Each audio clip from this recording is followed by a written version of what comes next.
A millionaire real estate mogul walks into Judge Frank Caprio's courtroom, wearing a $5,000 designer outfit.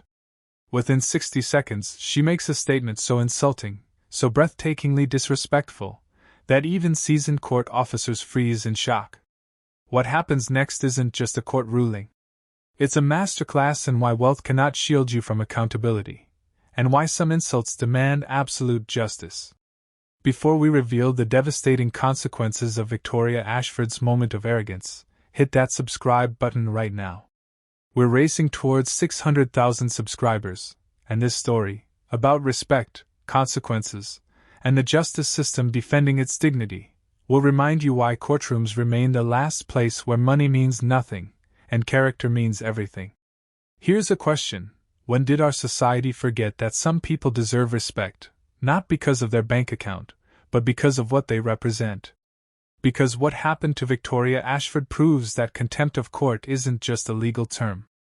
It's a line you never, ever cross, no matter how many zeros are in your net worth. Tuesday morning, 9:30 a.m., Providence Municipal Court. The bailiff whispers urgently to Judge Caprio before the session begins.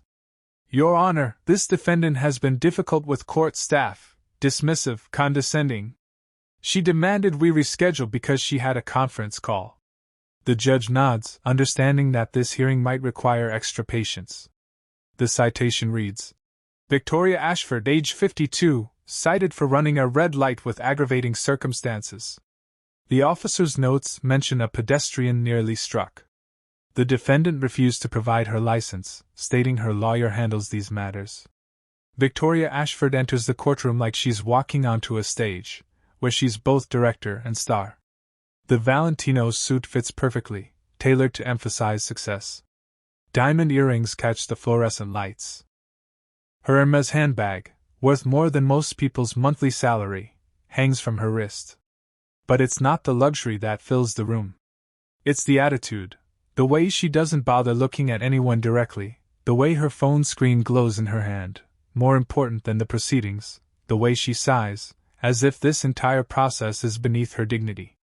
Judge Caprio looks up with his characteristic warmth, the kindness that has made him beloved by millions. "Miss Ashford, good morning. Please approach the bench." Victoria walks forward slowly, thumb still moving across her phone screen. She doesn't respond to the greeting. Judge Caprio tries again, his voice firmer. "I need your full attention. Please put your phone away." Victoria finally looks up, her expression making clear she's doing him a favor. "It's Miss Ashford, not Mrs. I didn't marry for a name, Your Honor.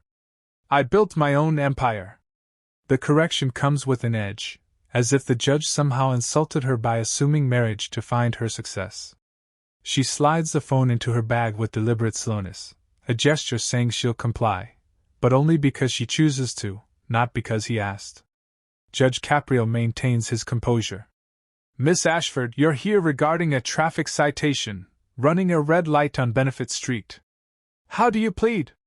Victoria shifts her weight, one hand on her hip. "Look, I'm managing a $12 million commercial deal right now. Can we expedite this? I have actual important matters waiting." The word actual lands like a slap. She's just told the judge in open court that his courtroom isn't important. The gallery reacts immediately. Quiet gasps. Head shaking. Judge Caprio's tone remains professional, but something shifts. "Miss Ashford, these proceedings are important. They concern public safety and the rule of law." Victoria scoffs. "A red light? Your Honor, do you know how many jobs I create? How much tax revenue my company generates? I employ over 300 people. My developments have revitalized entire neighborhoods. This citation is beneath me." The courtroom feels smaller. Suddenly, the air is thicker. Judge Caprio picks up the file, reviewing it carefully, while Victoria checks her watch, a gesture everyone notices. "Miss Ashford, the law applies to everyone equally. Your business success doesn't change that." Victoria meets his eyes for the first time, her gaze cold. "With respect, Your Honor, in the real world, everything has a price. I've paid dozens of these tickets. Just tell me the fine, and I'll have my assistant handle it." She's just reduced justice to a transaction, the courtroom to a payment window, and Judge Caprio to a cashier. Judge Caprio sets the file down carefully, his movements measured. Miss Ashford, before we discuss fines, let's review the specifics of this violation. The citation indicates you ran a red light on Benefit Street at the intersection of Hope. The time was 3:15 p.m. Does that sound correct? Victoria waves her hand dismissively. If that's what the ticket says, fine. I don't remember every intersection I drive through. I have more important things occupying my mind than traffic signals. The judge continues, voice steady. The officer's report indicates that when you were pulled over, you refused to provide your driver's license initially. Victoria's perfectly shaped eyebrows rise. I asked why I was being stopped. That's my constitutional right, isn't it? Or does that not apply to people who actually contribute to society? The jab is subtle but unmistakable. Several people in the gallery shift uncomfortably. You absolutely have the right to ask why you were stopped. But according to Officer Ramirez, you told him, and I'm reading from his report here, that you don't carry your license because your lawyer handles all traffic matters and that his time was being wasted on someone of your stature. Victoria doesn't deny it. Her chin lifts slightly. I may have said something to that effect. I was late for a meeting that had been scheduled for weeks. The officer seemed more interested in flexing his authority than actual public safety. Your Honor. The prosecutor stands. May I approach? Judge Caprio nods. The prosecutor hands him several documents. Your Honor, Miss Ashford's driving record shows 6 prior violations in the past 3 years. All were paid, but she has never appeared in court for any of them. Additionally, this violation has aggravating circumstances that weren't initially apparent. Judge Caprio examines the documents, his expression growing more serious. Miss Ashford, these prior violations include 2 speeding tickets, 3 red light violations, and 1 citation for reckless driving. That's a significant pattern. Victoria's voice rises slightly. A pattern of what? Living my life. Driving to appointments. Every single one of those tickets was paid immediately. That's how the system works, isn't it? You give tickets. I pay them. Everyone's happy. That's the transaction. No, Miss Ashford. Judge Caprio's voice carries new weight. That is not how the system works. Each violation represents a moment when you endangered yourself and others. These aren't transactions. They're warnings that you've chosen to ignore. Victoria laughs, a short, bitter sound. Warnings? Your Honor. I've been driving for 35 years. I'm an excellent driver. I've never caused an accident. These tickets are just revenue generation, and we both know it. The prosecutor speaks again. Your Honor, regarding the aggravating circumstances, the traffic camera footage shows that Miss Ashford ran the red light in a school zone. The timestamp is 3:15 p.m., dismissal time for the elementary school on that block. A pedestrian, later identified as an elderly man, had to jump back onto the curb to avoid being struck by Miss Ashford's vehicle. The courtroom erupts in whispers. Judge Caprio raises his hand for silence. Miss Ashford, you ran a red light in a school zone during dismissal time. Victoria's jaw tightens. That school zone is ridiculous. It's only active for 30 minutes twice a day and causes massive traffic delays. And as for the pedestrian, if he was in the crosswalk when my light was red, that means he was jaywalking. Why isn't he getting a ticket? The gasps are louder this time. A mother holding a toddler stares at Victoria with open disbelief. An older gentleman mutters under his breath. Judge Caprio's expression hardens. Miss Ashford, that man was in a designated crosswalk. He had the right of way. You ran a red light and nearly struck him. Do you understand the seriousness of what could have happened? Victoria crosses her arms. What could have happened didn't happen. I had complete control of my vehicle. The problem is people don't pay attention. They wander into streets looking at their phones, expecting everyone else to accommodate their carelessness. Why should I be penalized because someone else wasn't careful? Judge Caprio leans forward. Miss Ashford, you ran the red light. You broke the law. The pedestrian did nothing wrong. Victoria's voice turns sharp. Your Honor, let me be frank. This whole proceeding is a waste of time. My time. Your time. Everyone's time. I'm a busy woman. I run a $40 million company. I make decisions every day that affect hundreds of employees and their families. I contribute more to this city's economy than most people in this courtroom will earn in their lifetimes. So yes, I ran a red light. Yes, I'll pay the fine. Can we please just process this so I can get back to actual important work? The silence that follows is absolute. Even the court reporter's fingers pause above her keyboard. Victoria has just told an entire courtroom that her work matters more than their time, their safety, their presence. But she's not finished. She looks directly at Judge Caprio, with eyes filled with what looks like pity mixed with contempt. With all due respect, Your Honor, and I mean this genuinely, I don't need a lecture from someone who's never built anything. I create opportunities. I develop properties. I generate wealth and employment. What do? You sit in this box day after day, stamping papers and collecting a government paycheck. You've probably never signed the front of a check in your life, only the back. The courtroom explodes, not with noise, but with the kind of shocked silence that follows a physical blow. The bailiff instinctively takes a step forward, hand moving toward Victoria before he catches himself. The court reporter's mouth falls open. In the gallery, a woman gasps loudly.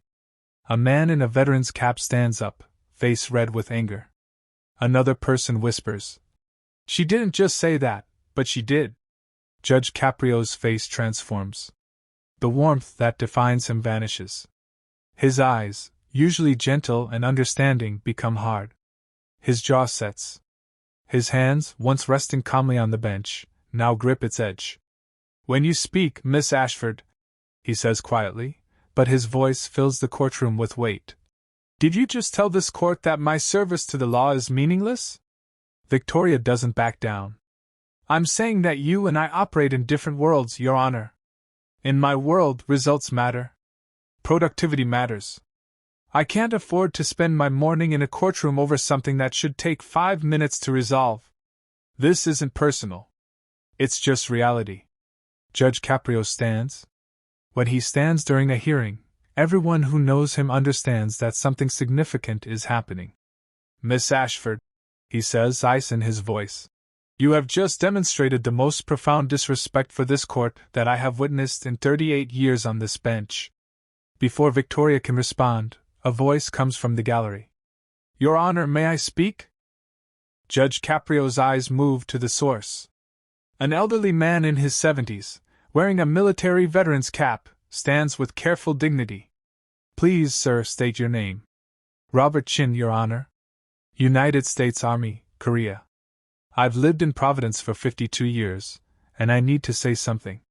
Judge Caprio gestures for him to continue. "Ma'am, you don't know what you're talking about. Judge Caprio has probably helped more people in this city than your company ever will. He doesn't measure his worth in dollars. He measures it in fairness, in compassion, in making sure people like me don't get crushed by a system we can barely understand. The fact that you think money makes you better than him shows exactly who you are." The gallery erupts in applause. Not polite applause, but fierce, emphatic clapping. Several people stand. A woman shouts, "Thank you for saying it." Judge Caprio raises his hand. The room quiets, but the energy has shifted. Victoria suddenly looks less confident. Her arms uncross. She glances toward the door as if calculating whether she can simply leave. Judge Caprio cuts through the tension. "Miss Ashford, I'm going to give you one opportunity to retract your statement and apologize to this court." Victoria hesitates. Then she makes her second catastrophic mistake. "Why should I apologize for speaking the truth? You want respect? Respect is earned, Your Honor. And sitting in judgment of people who actually do things doesn't earn it. How much do you make? 80,000 a year? 90? I spend that on a weekend vacation. We are not the same." The courtroom erupts again. Judge Caprio doesn't quiet them immediately. He lets the wave of disapproval wash over Victoria. Finally, when silence returns, his expression has moved beyond anger. It is cold. It is determination. Miss Ashford, he says quietly, you have just made a choice that will define the rest of this hearing. I am now going to review your case with the thoroughness it deserves. Bailiff, please ensure Miss Ashford remains in this courtroom. We are going to examine exactly who Victoria Ashford is, and what she truly represents. The judge opens the expanded file. His reading glasses perch on his nose as he examines page after page with deliberate care. Miss Ashford, let's discuss the details of this violation more thoroughly, shall we? The traffic camera footage is pulled. The screen flickers to life. A silver Mercedes speeds through a red light. The timestamp reads 3:15 p.m. The location, Benefit Street at Hope, directly in front of Vartan Gregorian Elementary School. The video plays in real time. Cars are stopped at the light. Children are visible on the sidewalk, backpacks bobbing. A crossing guard in a bright yellow vest stands at the crosswalk, stop sign raised. The light is red, and Victoria's Mercedes barrels through without even slowing down. An elderly man halfway across the crosswalk jerks back, nearly falling. The crossing guard lunges forward, grabbing his arm while simultaneously throwing her other arm to stop two children, one with cerebral palsy, who had started to step off the curb. Judge Caprio's voice is measured but hard. Miss Ashford, that crossing guard is Rebecca Martinez. She's been serving that post for 12 years. The elderly man you nearly struck is 76-year-old Thomas Wu, retired postal worker. Those two children she pulled back? Her daughter and her nephew. If she hadn't acted in that split second, we might be having a very different conversation today. Victoria's face pales, but she tries to maintain composure. Your Honor, I couldn't see them clearly. Sun was in my eyes. Split-second decision. I thought I could make it through the light. Judge Caprio rewinds the footage and plays it again in slow motion. Miss Ashford, the light had been red for 3 full seconds before you entered the intersection. The crossing guard was visible. Her vest designed to be seen from hundreds of feet away. The children were clearly present. According to speed calculations, you were traveling at 52 miles per hour in a posted 25 miles per hour school zone. The prosecutor stands. Your Honor, with permission, Mrs. Martinez is here today to testify. The court nods. Mrs. Martinez rises and approaches the witness stand. She takes a deep breath and begins. I've been a crossing guard for 12 years. I know that intersection like my own home. That day, dismissal time, I had my stop sign up. Mr. Wu was crossing like he does every day. He walks his granddaughter home 3 days a week. He was in the crosswalk, clearly visible. The light had been red for several seconds. I saw the Mercedes coming and knew it wasn't going to stop. I grabbed Mr. Wu, my daughter, and my nephew. If I hadn't, I would have watched children die in front of me. Her voice breaks. Judge Caprio waits before speaking. Thank you, Mrs. Martinez. Your testimony is noted. He turns to Victoria. You heard Mrs. Martinez. Do you have anything to say? Victoria's voice is tight. I'm sorry. She was frightened, but nothing actually happened. Everyone's fine. We're talking about what could have happened, not what did happen. You can't charge me for that. Judge Caprio's expression darkens. Miss Ashford, Mrs. Martinez's testimony establishes the severity of your violation. Let's also examine your claim that you contribute so much to this community. The prosecutor provides additional documents. Your Honor, Miss Ashford's company, Ashford Properties, is currently named in 7 active lawsuits, 3 from former employees alleging wage theft and unsafe conditions, 4 from tenants claiming uninhabitable conditions, including lack of heat, water damage, and pest infestations. Victoria's composure cracks completely.